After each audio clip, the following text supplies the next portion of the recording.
Trading is never as easy. But who say you can't have fun? In every minute you lend, the more you will enjoy. As you grow up in this industry, you will find yourself, and so round yourself with people who will help you to grow up as trader. It's hard in the first place, but I am sure you will be successful. As a trader, always remember trend is your friend.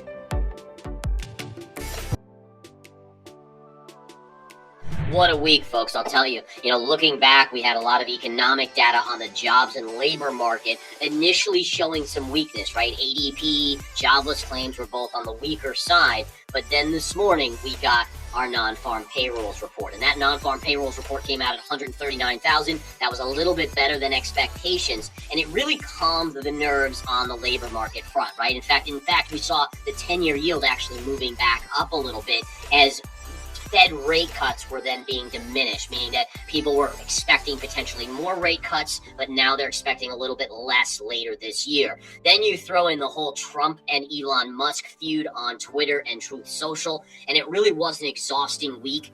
We also had Broadcom earnings that came out, which is a $1 trillion company in the semiconductor sector. That stock, by the way, did sell off, but as I told you guys in the game plan, it was basically priced to perfection. The stock had gone up nonstop basically for the last 2 months. So unless, like I said, they were going to cure cancer, there was really little chance that it was going to go much higher. And really, you didn't see a big down move, just a small pullback today. Now, there are some other stocks I want to get into, but first, let's take a look here on the charts at the intraday S&P. So this is the intraday S&P. Here's your gap higher today that was on the back of the jobs report. Notice we initially surged up. Then you saw some profit taking, just a little minor profit taking, then kind of a late day push up, and then a little bit more profit taking as we come into the final minute of the trading day. So all in all, it's going to be a solid day. S&P 500 up just over 1%. Notice this, folks. This is really interesting. So this has been my zone of resistance, right? So this level to this low here.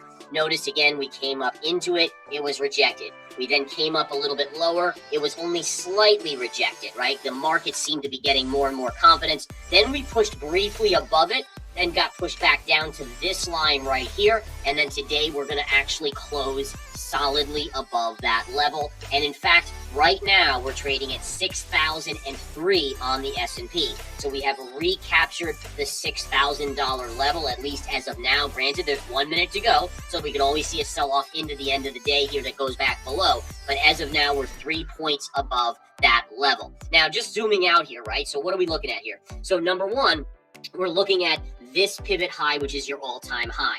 Now, if we look at where we currently are, you can see that we are now only 2.44% away from our all-time high. So again, not far at all. In fact, by next week, we could see us at new all-time highs. Now, the one thing I want to just reiterate to you guys is I never shy away from telling you major things on the market. I think the transparency is of the utmost importance, not just on the charts, but also in cycles. And the cycle data that we've been looking at does tell us that mid-month-ish, there is a cycle coming up. So just be ready for that. It doesn't necessarily mean that instantaneously we're going to turn in one direction, but considering we're floating up gently here, part of me thinks, like I said before, and I've said this in the game plans, is that we could float up into those all-time highs, pierce them, which will get the last kind of people on the fence bullish. Oh my goodness, new all-time highs. We all know how the media is, right? They'll get out their pom-poms and start cheering like crazy, which gets even more retail investors on the bullish side. It also stops out a lot of shorts, right? But then the question is, as we come into that pivot point, that cycle date, does that then put in a short-term high? So let's really watch between the 15th, and again, we're talking weekends-ish type area too, but let's right around that mid-month period, whether it's the 13th to the 18th or whatever it is, let's focus on that next week into the following week, and just let's watch to see, do we get a reversal signal in the charts that confirms some sort of short-term top, okay? So let's keep an eye on that. Now, going back to the charts here, again, we know our all-time high will be resistance, but we know markets tend to pierce them. One little level that I'm also watching is this high pivot. If we connect this right through here, look at this, exact high to exact high to exact high, and that again would be a natural pierce of the all-time high where people would get very bullish and then potentially a reversal, and it's really only about 200 points away. And by the way, the S&P has now closed for the weekend on this Friday afternoon at 4 p.m. Eastern time. It closed at 6,000. 0.33. So they held it above the even number of 6,000 by 33 cents. Amazing. All right, NASDAQ. Let's look at the NASDAQ here. The NASDAQ, look at this downsloping. So we have an upsloping trend line on the S&P, but on the NASDAQ, we actually have a downsloping one, which could insinuate possibly that the NASDAQ is closer to a top. Now, again, if we look at some of the semis and how much they've gained, that might make a little sense. But this high to this high to this high, this puts us on the NASDAQ at around 19,860. And we currently, based on today's close, 19,545. All right. So again, it's about 300, little over 300 points away on the NASDAQ. Now, the US dollar crept back above this key trend line. Look at this trend line this week. On Monday, we closed below. Tuesday, we closed above. Wednesday, we closed below. Thursday, we also closed below, but we did not confirm. Now, why not? Well, to confirm, you must close below the low of the previous day right there, and we can clearly see that the markets did not. On the dollar, it closed above. Therefore, it is not a confirmed breakdown. And remember, the confirmation signal, I created this signal to essentially keep investors like you, like me, away from getting fooled that it's a real breakdown versus a fake out. The institutions, they love to kind of get people to stop out of their positions, then jump on the other side, and then whip it. Then what do? They whip it right against us, right? We've all been in those situations, right? I'm no different than you guys in that respect, is that, you know, earlier in my career, and even to this day sometimes, I get caught off guard. They do something, they make it me look like, oh, it's breaking down, so I exit my long, but then all of a sudden it reverses, right? We've all been in those situations. The confirmation signal, and I teach this in the Winning Trader series, is exactly that. It gives us a high probability that it's a real breakdown when it actually confirms versus a fake out by the algorithms and the institutions. Okay, so just something to keep an eye on there, and I'll continue to kind of unveil this. And don't forget, we have Investor Empowerment Day coming up later this month, and we will have a sale. I only do about one sale a year on the Winning Trader series, but it will be for about 50+% off, so it's pretty special. All right, the 10-year yield. The 10-year yield had a great day today, right back up to this trend line up and closing at 4.506. So that's interesting. All right, so number one, did we ever confirm below this trend line, right? Here you closed below, we closed above, we closed above, we closed below, never confirmed. So that's just another signal that you had to be careful there. It looked like it was breaking down. They whipped it right back in the other direction. Now, listen, that doesn't mean it can't turn back down, but the labor data that we got today certainly shows us that the markets or the labor market is not in free fall. And I think that earlier in the week, many people were starting to say, oh my goodness, the ADP numbers were weak. Then you had jobless claims jumping up, which is people filing for unemployment. People were saying, the non-farm payrolls, if this, we could be in for a doomsday, right? The massive collapse in the economy. Clearly that's not the case. Although I will caveat it with, they did revise the last 2 months down by 90,000 jobs, right? So, I mean, today we had 137,000 jobs added. Yeah, I mean, if you revise it down by even 50,000, kind of a weak number. But listen, that's neither here nor there. I always stress to you guys out there, there's so many people that always post comments that are like, oh, well, they're faking the numbers. Frankly, who cares? Because for me as a trader, I trade the charts. And if the charts do something, that's all that matters. Trust me, I've learned the hard way that, I might believe something like, oh, they're faking the numbers, the market should go down. Well, if it goes up, what good did that do me? It just went against me and I just lost money. So trading the charts is really the answer there, is these preconceived notions. Even if you're right, it doesn't really matter. Because if you're, think about that. Like, oh, yay, I was right. They were faking the numbers, but I lost $500,000 because I was stubborn and I didn't, okay, well, big deal, you were right. You still lost $500,000. You guys know what I'm saying. Anyways, I digress. But in any case, let's go back to the charts here. Tesla today did recover, although it didn't really recover immensely. I think part of the issue here, and you can see that late in the day, Tesla started to come down. This is the intraday Tesla chart. So you can see early in the day, it was holding up, and look at how it went to sleep right here. But look at the last hour, it started to sell off. Now, why do you guys think that might have happened?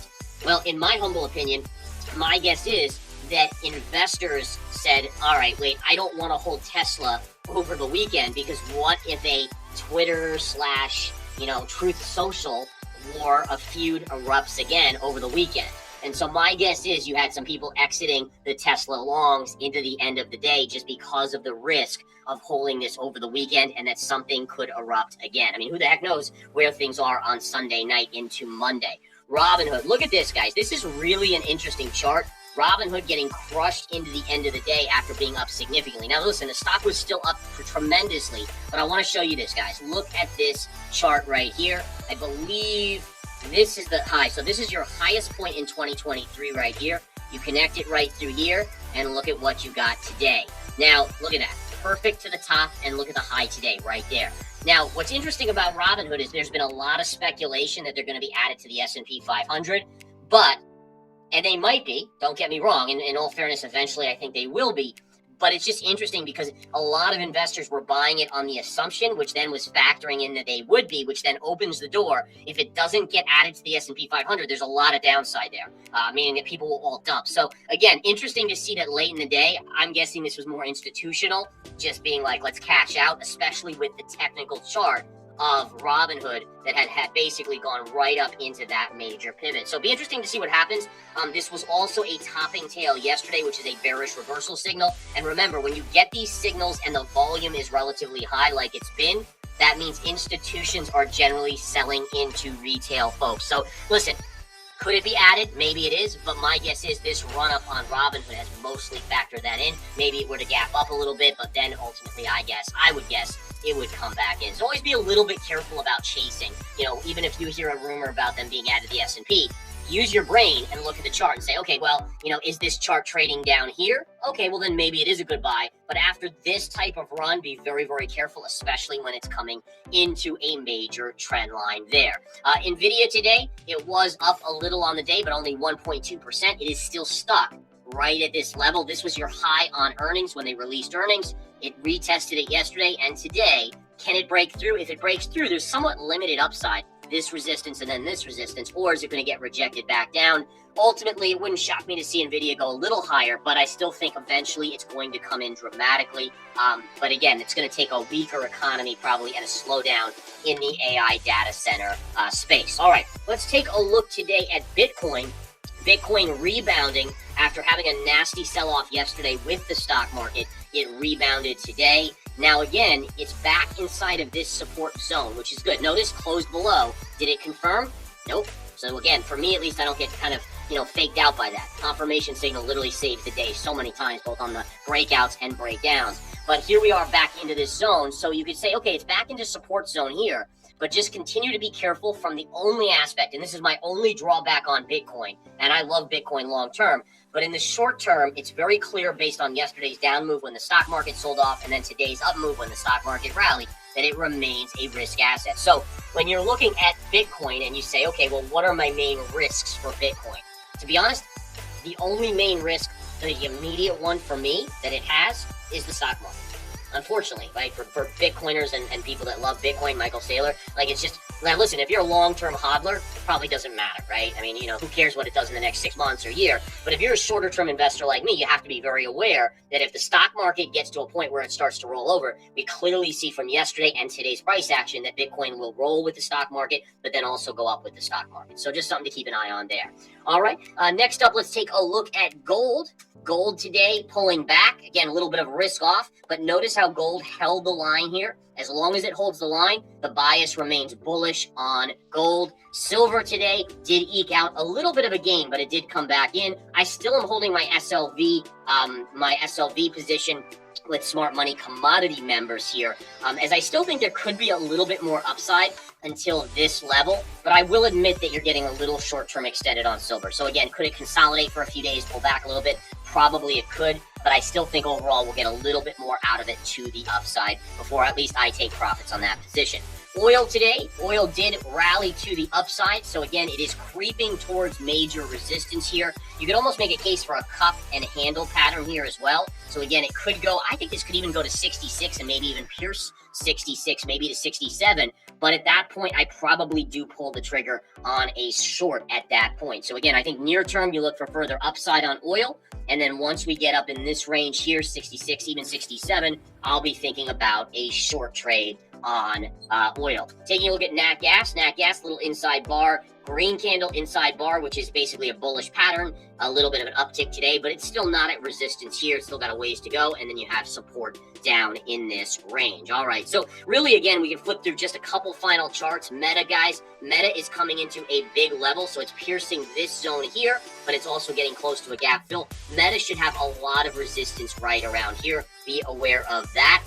And then if we look at Microsoft, Microsoft's impressive because it did push up above the breakout of the all-time high. But ask yourself this, did it confirm? The answer is no. And it put a doji in today. Dojis are, they're pseudo reversal signals. Like, so if you had to grade a doji at the high or low of the charts gives you a slight bias that a reversal is coming, but it's not as good as a bottoming or a topping tail. Topping tails and bottoming tails are always the best. And then you obviously have the dojis that's kind of second best just below that. And this is really, you know, when I'm talking about second best, it's probability based. That's all it is. It's nothing about my personal preference. Frankly, my personal preference, the market could not give a crap about any of our personal preferences, right? It's really about what the chart is or the underlying factors or whatever it is. And we always have to remember that because, again, I've gone through literally every mistake in the book as a trader, as an investor. 26 years now, I've traded and invested for, and I can securely say that I've made every mistake that you guys have made. You know, I've left orders out there that have gotten filled when I didn't mean to. I've bought when we were at highs and it reversed on me. You know, like, you know, I chased, I FOMO'd, all that stuff. I mean, it's all there. But the point being is that it's a learning environment, right? So, you know, my first 5 years of investing and trading, I took every lesson in the book. I learned it the hard way and I lost money. Then slowly I learned my lessons little by little, and then I made more mistakes, but learned them a little bit more and then made more mistakes. You know, it's just kind of this slow kind of, you know, slow incline. But the nice thing about it is over time, the more you study the charts, the more you shut down your brain and you start focusing more and more on probability. And that's really becomes very freeing, right? Because now all of a sudden it's not about what your personal feelings are. In fact, you just start to ignore them. And it's now looking at the charts and just saying, hey, listen, I totally get that this chart setup will fail 3 times out of every 10. But if it's gonna be in the right direction, 7 out of 10, now I have a basis for judging, do I want to take that trade or not? And that, again, is very freeing, where you stop worrying as much. Number one, you go smaller because you understand it can fail 3 times out of 10. But you also just say, all right, listen, I just have to do every trade that has this setup, and I just have to know that 3 times it's going to fail, but 7 times it's going to win, and then the money can take care of itself. And again, that's what I try to get to you guys, you know, in terms of whether it's the Winning Trader series or our services here or the game plan or these weekly wrap-ups. It's all about fully understanding the metrics and how to read the charts to understand the probabilities. All right, guys, as always, you guys are absolute rock stars for supporting us here at Verified Investing. I really do appreciate it, guys. Again, I know I say it from time to time, but from the bottom of my heart, like, I wouldn't do these wrap-ups. I wouldn't do the game plan if I didn't get great, amazing comments. And I look through them. I don't always get a chance to like everyone because they pop up on my phone and so forth, you know. But I do see them. Verified Investing, the team here, it drives us to be better and try to do better for you guys, to teach better, to give you better alerts, to give you better understanding and knowledge, versus what I truly believe is the biggest downfall of investors, which is social media and even mainstream media, right? It's you know, when they talk about it on TV, like, oh, I'm bullish on XYZ on TV, guess what? The institutions have already gotten in those positions, and sure, it could go up a little bit more, but the institutions are unloading into you, right? And with social media, it's like, you know, people all have their agendas, right? It's like, oh, let me pump this because it'll go in this direction, versus what we do here is literally, this is the chart. It is what it is. I'm not making anything out of it. This is a textbook bull flag, or this is a textbook topping tail. And these are the probabilities that it gives us. And so let's either decide to take the trade or not. That's it. All right. Go have a great weekend, guys. You guys are rock stars. Thank you again for tuning in. I really do appreciate your time and effort here at Verified Investing, and I look forward to seeing you next week. Take care.